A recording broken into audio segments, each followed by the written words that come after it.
everyone, welcome to our YouTube channel CCA Academy. In today's video we are going to discuss about basis of education. So firstly हमें पता होना चाहिए कि education का etymological meaning क्या है. Etymological means कि ये किस root word से लिया गया है.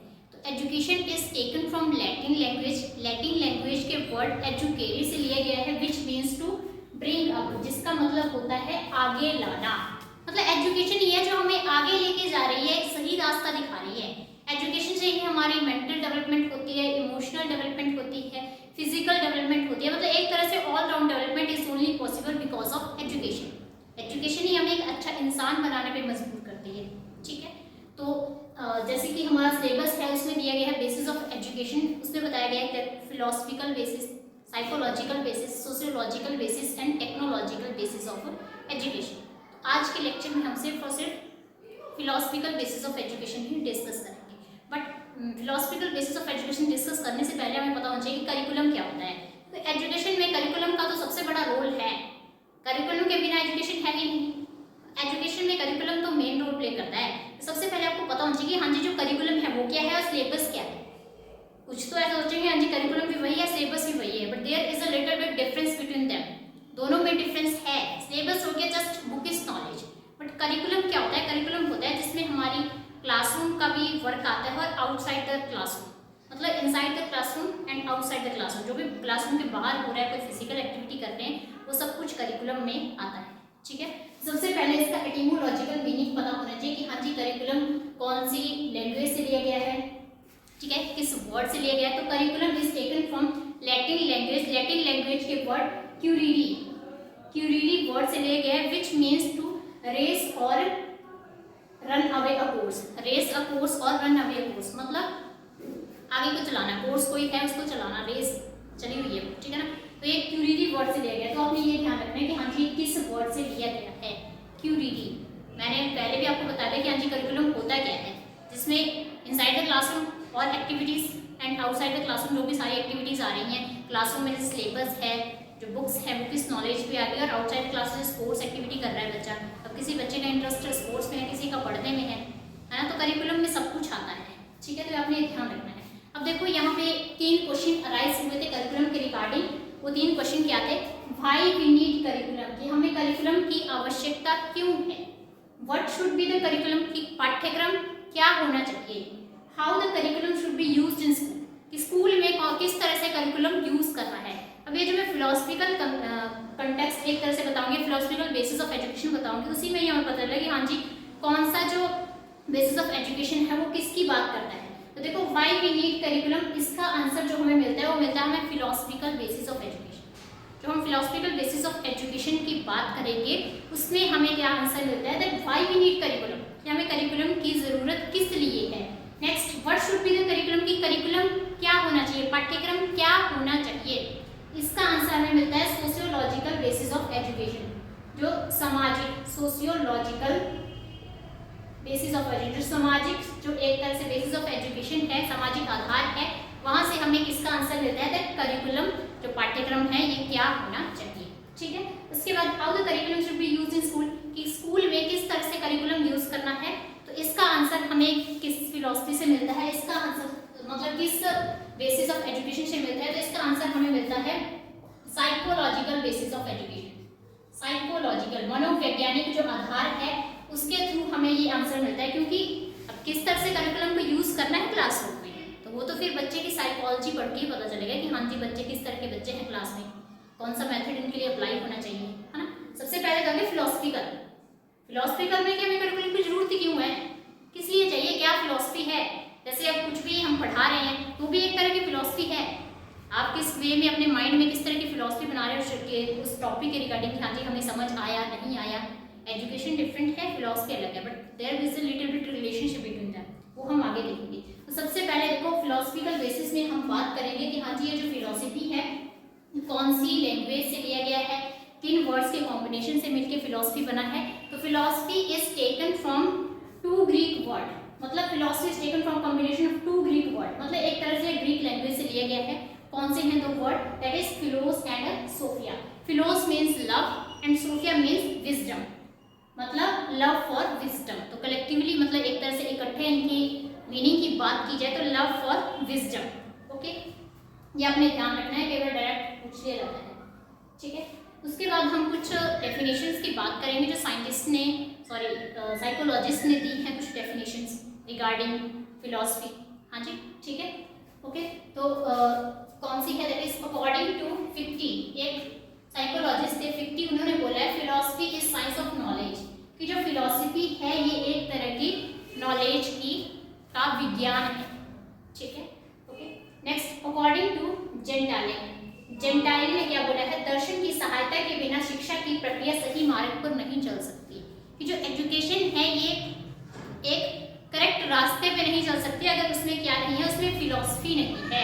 फिलॉसफी का होना एजुकेशन में बहुत जरूरी है। मतलब philosophy is the main basis of education.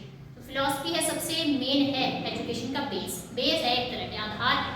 ठीक है, ओके। अब हम बात करेंगे, देखो अब इन्होंने बोलते कि हाँ जी फिलॉसफी के बिना एजुकेशन कुछ भी नहीं है, तो अब हम इसमें देख लेते हैं कि हाँ जी रिलेशनशिप क्या है फिलॉसफी और एजुकेशन के बीच में। तो रिलेशनशिप की बात करेंगे। देखो एक साइकोलॉजिस्ट थे रॉस, अकॉर्डिंग टू रॉस ने बोला कि जो एजुकेशन और फिलॉसफी है that is the two sides of same coin, एक ही सिक्के के दो पहलू हैं। कौन? शिक्षा और दर्शन। शिक्षा और दर्शन एक ही सिक्के के दो पहलू हैं। ये बात किसने बोली थी? रॉस जी ने बोली थी। ठीक है, education is dynamic side of philosophy. जो एजुकेशन है वो एक तरह की डायनेमिक मींस चेंजेबल साइड है फिलॉसफी की। अब देखो एजुकेशन आप ले रहे हो, जिस तरह का आप ज्ञान लोगे उसी तरह की आपकी फिलॉसफी बन जाएगी। अगर आपको ज्ञान अच्छा मिल रहा है तो आपकी फिलॉसफी अच्छी बन जाएगी। हाँ जी बहुत अच्छा लेक्चर है। अगर हमें ज्ञान अच्छा नहीं लग रहा है, बोर हो रहे हैं, एक तरह से समझ ही नहीं आ रहा कुछ भी, तो फिर हमारी फिलॉसफी भी उस बेसिस पे बन जाएगी कि हाँ जी यहाँ पे टाइम वेस्ट किया जा रहा है। ठीक है, तो that is the education is dynamic side of philosophy, changeable है। Next, education is practical and philosophy is theoretical in nature. कि जो हमारी एजुकेशन है वो प्रैक्टिकल एस्पेक्ट है, हम मतलब बाई हैंड उसको कर रहे हैं, कोई भी प्रैक्टिकली वर्क कर रहे हैं। और जो हमारी फिलॉसफी है वो थ्योरेटिकल है। अब कुछ भी आप माइंड में अपनी मर्जी से कोई भी फिलॉसफी बना रहे हो तो वो तो उसको तो प्रैक्टिकली नहीं किया जा सकता ना, वो तो फिर थ्योरेटिकल एस्पेक्ट है ना। प्रैक्टिकली तो आप एजुकेशन ही करोगे। ठीक है, तो मैंने बोला है कि इनमें रिलेशनशिप है और जो मैं बोल रही हूँ वो आप अपनी कॉपीज में नोट कर सकते हो। ठीक है, next, philosophy is wisdom and education transmit that wisdom from one generation to next generation। जो philosophy है एक तरह की बुद्धिमत्ता है। philosophy क्या है? बुद्धिमत्ता है। और education क्या साधन है? education एक ऐसा साधन है जो जिसके थ्रू वह next to next generation transmit हो सकती है। ठीक है, मतलब देखो अब किसी ने कोई भी घर में कोई पर्सन है उसने कोई भी फिलॉसफी दे दी कि हाँ जी ऐसा ऐसा हुआ है, अगर कोई एजुकेट ही नहीं होगा तो कैसे ट्रांसमिट होगी आगे आगे? अगर आप एजुकेशन लोगे तो आप आगे उस चीज़ को ट्रांसमिट कर पाओगे। ठीक है, मतलब रिलेशनशिप है। Next, philosophy determine goal of life and education tries to achieve that goal. Philosophy हमारी लाइफ के गोल को एक तरह से डिटरमाइन करती है कि हाँ जी हमारी लाइफ का क्या गोल है। हमने फिलॉसफी बना ली कि हाँ जी हमने ये पोजीशन गेन करनी है, हमने ये वाला एग्जाम क्रैक करना है। तो एजुकेशन ही है एक ऐसा साधन जिसके थ्रू हम उस गोल को अचीव कर सकते हैं अपनी लाइफ में। अगर एजुकेशन ही नहीं करोगे, सिर्फ और सिर्फ फिलॉसफी ही बोलते रहेंगे, तब तो फिर वो गोल अचीव नहीं होगा, है ना। तो बोलते हैं ना कि जैसे ये पर्सन बहुत ही फिलॉसफी झाड़ रहा है, फिलॉसफी अगर कोई बोल रहा है तो अगर वो एजुकेशन ही नहीं लेगा तो फिर उस गोल को अचीव कैसे करेगा? तो इसके लिए एजुकेशन लेना बहुत ज़रूरी है। Next, philosophy is end education means to achieve that end. मतलब फिलॉसफी क्या है? फिलॉसफी एक अंतिम मार्ग है, फिलॉसफी एंड है, और एजुकेशन उसका रास्ता है उस एंड तक पहुंचने का। मतलब एजुकेशन शुरू से है, फिलॉसफी एंड में जाती है। एजुकेशन लोगे तभी मतलब फिलॉसफी तक पहुंच पाओगे एक तरह से। तो फिलॉसफी एंड है और education is means to achieve that end. Okay, next, it is philosophy that provide the purpose और aim and it is education that make it practical. मतलब एक फिलॉसफी ही है जो हमें एक तरह से रास्ता दे रही है, हमें हमारा एक एम घोषित कर रही है कि हाँ जी हमारी लाइफ में क्या है। हम दिमाग से सोच रहे हैं हाँ जी फिलॉसफी बना रहे हैं कि हाँ जी हमने ये करना है। तो एंड इट इज एजुकेशन, और यह एजुकेशन है दैट मेक्स इट प्रैक्टिकल, जो हमें इस चीज़ को प्रैक्टिकली परफॉर्म करने में एक तरह से हेल्प कर रही है। मतलब इन पॉइंट्स का बोलने का मतलब यही है कि एजुकेशन और फिलॉसफी एक दूसरे से रिलेटेड है। ठीक है, फिलॉसफी एंड वाला एस्पेक्ट है और एजुकेशन स्टार्टिंग वाला एस्पेक्ट है कि हाँ जी एजुकेशन लेंगे तभी हम उस एम को, उस गोल को अचीव कर पाएंगे। ठीक है, तो this is about relationship between education and philosophy. अब हम बात करेंगे नेक्स्ट कि जो फिलोसफिकल बेसिस ऑफ एजुकेशन था उसमें कौन सी फिलोसफी की बात की गई थी। तो एक था वेस्टर्न एस्पेक्ट ऑफ फिलोसफी या वेस्टर्न स्कूल ऑफ फिलोसफी और एक था इंडियन स्कूल ऑफ फिलोसफी। तो सबसे पहले हम वेस्टर्न स्कूल ऑफ फिलोसफी की बात करेंगे, ठीक है। तो वेस्टर्न स्कूल ऑफ फिलोसफी में कुछ स्कूल्स आते हैं, जैसे फर्स्ट आ गया naturalism, idealism, realism and pragmatics. Naturalism means प्रकृतिवाद, आइडियलिज्म मीन्स आदर्शवाद, रियलिज्म मीन्स यथार्थवाद एंड प्रैग्मेटिज्म मीन्स प्रयोजनवाद। तो सबसे पहले हम नेचुरलिज्म की बात कर लेते हैं कि हाँ जी नेचुरलिज्म स्कूल ऑफ फिलोसफी में क्या बोला गया है, ठीक है। नेचुरलिस्ट क्या मतलब एक तरह से उनका क्या बिलीव था रिगार्डिंग दिस, ठीक है। तो इसमें कुछ नेचुरलिस्ट रहे हैं, लाइक कुछ सपोर्टर रहे हैं नेचुरलिज्म के, that is Aristotle, Bacon, Rousseau, Comte, Darwin, Lamarck. ये आपने ध्यान रखना है who was supporter of naturalism. Naturalism के सपोर्टर कौन कौन से थे ये आपने ध्यान रखना है, Aristotle, Bacon, Rousseau, Comte and Lamarck और डार्विन, ठीक है। नेचुरलिस्टिक क्या बिलीव करते थे? नेचुरलिस्टिक बिलीव करते थे दैट नेचर इज रियलिटी। जो नेचर है यही रियलिटी है, नेचर ही एक तरह से अल्टीमेट रियलिटी है जिंदगी की, कि नेचर से आप जो भी देख रहे हो वही रियलिटी है, ठीक है। नेक्स्ट ये क्या बोलते थे कि हाँ जी जो नेचुरलिज्म थे ये बिलीव करते थे कि हाँ जी किसी भी बच्चे के लिए कोई फिक्स्ड करिकुलम नहीं होना चाहिए, मतलब ये बुकिश नॉलेज पे ज़्यादा फोकस नहीं करते थे नेचुरलिस्ट, ठीक है। ये बोलते थे कि हाँ जी बच्चे के लिए कोई फिक्स करिकुलम नहीं होना चाहिए, बच्चा जो है लर्निंग बाय डूइंग खुद से करके सीखे।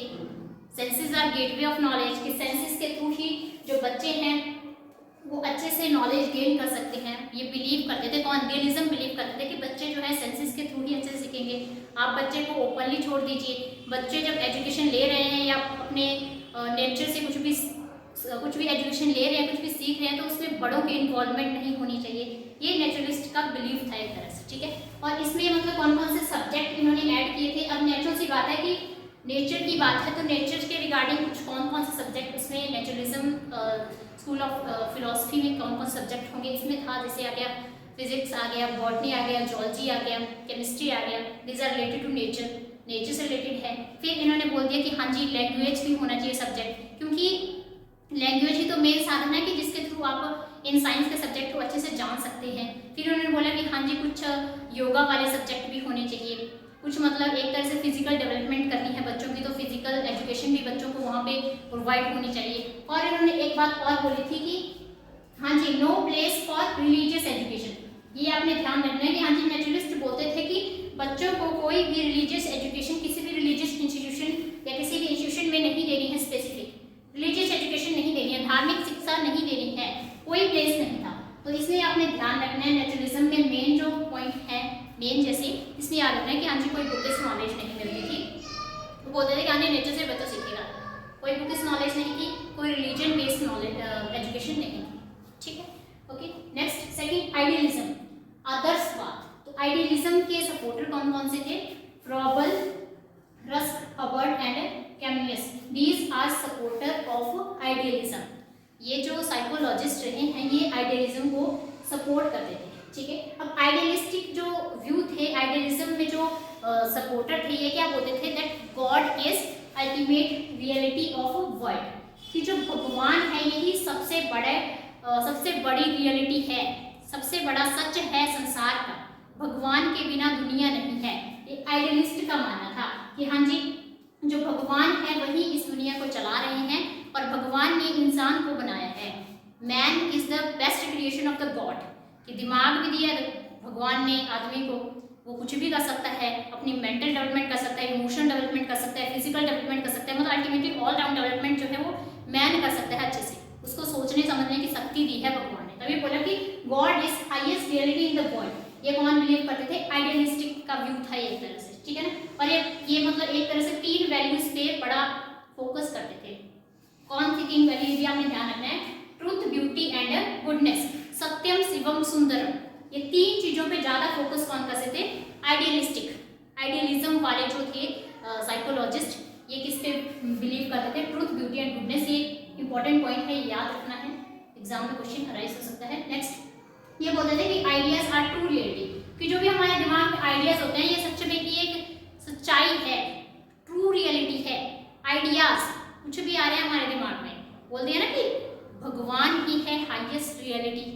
तो भगवान ने ही मैन को बनाया है, इंसान को बनाया है, और इंसान के मन में ही आइडियाज आएंगे, तो आइडियाज आर ट्रू रियलिटी।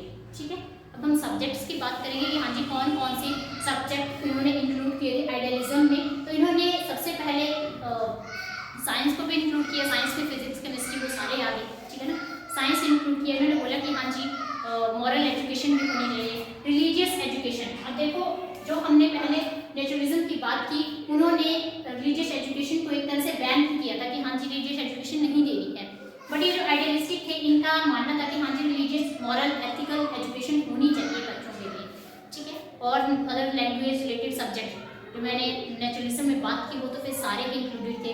फिर इन्होंने बोला कि हाँ जी योगा रिलेटेड सब्जेक्ट भी होने चाहिए, कि बच्चों को मेडिटेशन वगैरह करने के सब्जेक्ट होने चाहिए, कि हाँ जी बच्चे जो है उनकी एक तरह से फिजिकल डेवलपमेंट अच्छे से हो, उनके मॉरल डेवलपमेंट अच्छे, उनमें मॉरल वैल्यूज अच्छे से आए।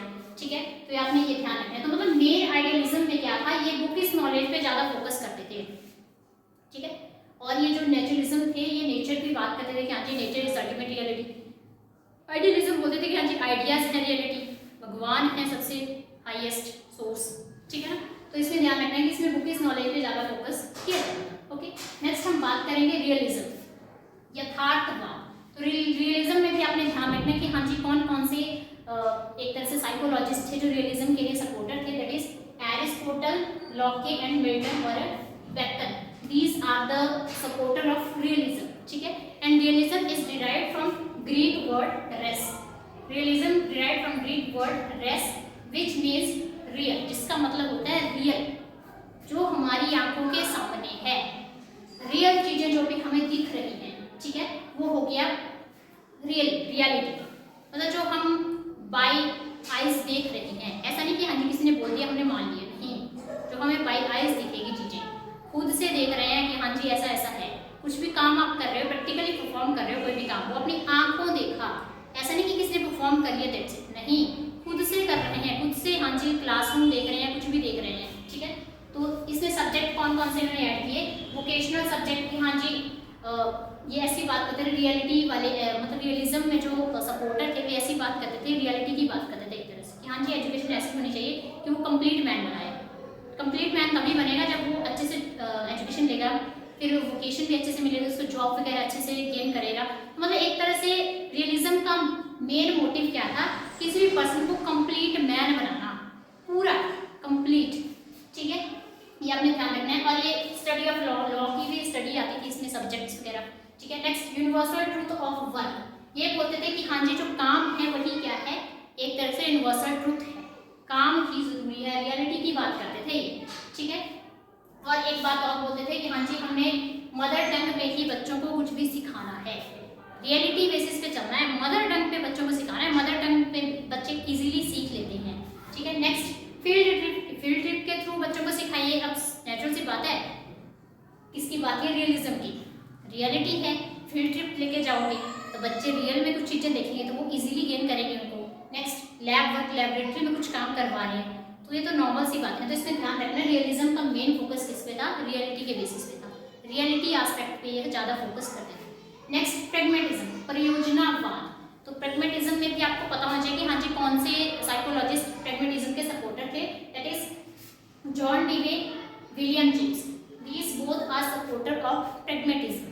ठीक है, okay, and pragmatism is derived from Greek word, Greek word कौन सा, प्रेग्मा, प्रेग्मा वर्ड से डिराइव किए गए हैं, विच मीन्स वर्क आउट, कुछ काम कर रहे हैं, प्रैक्टिस, एक्शन, एक्टिविटी, मतलब एक तरह से कोई भी एक्टिविटी आप खुद से परफॉर्म कर रहे हो। Pragmatism means learning by doing, खुद से परफॉर्म कर रहे हो, जैसे आप कोई भी प्रैक्टिकल परफॉर्म करते हो, प्रैग्मेटिज्म से याद रख लो कि प्रैक्टिकल, कुछ भी आप प्रयोजना, मतलब कोई भी एक्टिविटी आप कर रहे हो, दैट इज प्रैग्मेटिज्म, खुद से करके सीख रहे हो। और प्रैग्मेटिज्म जो होता था इसमें पूर्व सिद्ध सत्य स्वीकार नहीं करते, मतलब जो प्रैग्मेटिज्म है ये पहले किसी ने बोले कि हाँ जी ऐसा ही रिजल्ट आएगा, तो जो प्रैग्मेटिज्म से बिलोंग करते थे जैसे जॉन डीवी आ गए, विलियम जेम्स, ये इस पर बिलीव नहीं करते थे, बोलते थे कि हाँ जी हम खुद करके देखेंगे तभी हम इस चीज़ को मानेंगे, मतलब पूर्व सिद्ध सत्य को यह स्वीकार नहीं करते थे। तो ये बात है प्रैग्मेटिज्म में। ठीक है, तो आपने ध्यान रखना है। इसमें भी सब्जेक्ट फिर वही आ जाएंगे, जैसे साइंस वाले सब्जेक्ट आगे, लैंग्वेज वगैरह रिगार्डिंग, मतलब सब्जेक्ट साइंस तो आएगी ही, प्रैक्टिकली कुछ भी चीज़ें उन्होंने परफॉर्म करनी है, बोला है कि खुद से कीजिए तभी हम सच मानेंगे। पूर्व पूर्व ज्ञान को या पूर्व सत्य चीज को वो सत्य नहीं मानते थे कि हाँ जी किसने बोल दिया कि हाँ जी ऐसा है, ये बोलेंगे नहीं हम खुद से परफॉर्म करके देखेंगे तभी हम इसको मानेंगे कि हाँ जी ऐसा है या नहीं। ठीक है, तो ये आपने इतना इसमें ध्यान रखना है। Okay, this is all about western school of philosophy.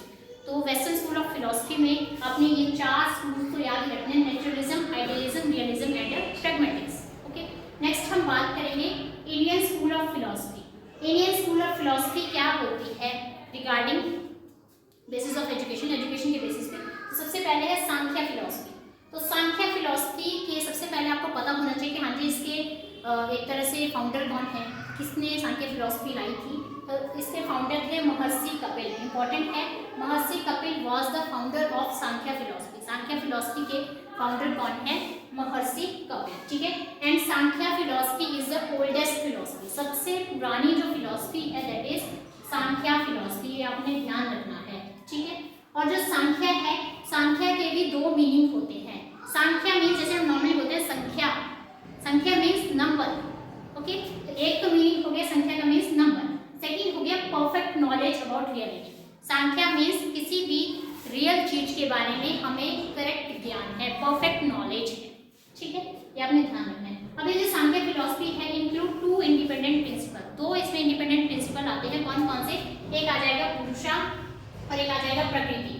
पुरुषा मीन्स स्पिरिट, हमारी आत्मा, और प्रकृति मीन्स नेचर, जो भी हमारे आसपास नेचर है। तो मतलब आत्मा और नेचर का कुछ ना कुछ तो रिलेशन है ना, नेचर भी तो हमें अट्रैक्ट करता है अपनी तरफ। ठीक है, तो ये जो पुरुषा और प्रकृति है including human mind and emotion, बोला ना कि ह्यूमन माइंड और इमोशन को एक तरह से इंक्लूड कर रहा है। मतलब कि जो संसार की जो उत्पत्ति है वो कहाँ से हुई है, पुरुषा और प्रकृति से ही हुई है। पुरुषा हो गई हमारी इंटरनल सोल, हमारी स्पिरिट, आत्मा, और जो प्रकृति हो गई वो हो गया नेचर। नॉर्मली हम बोलते हैं कि हाँ प्रकृति नेचर। ठीक है, तो आपने ध्यान रखना है कि हाँ सांख्य फिलोसफी जो बात करती है पुरुषों और प्रकृति की भी बात करते हैं कि पुरुषों और प्रकृति से ही हमारे जो संसार है इसका निर्माण हुआ है एक तरह से। ओके, ये आपने इसमें ध्यान रखना है थोड़ा सा। नेक्स्ट हम बात करेंगे वेदांता, वेदांता फिलोसफी। अब वेदांता फिलोसफी हमें पता है कि हमने वेदों के बारे में बात कर चुके हैं हम प्रीवियस लेक्चर में।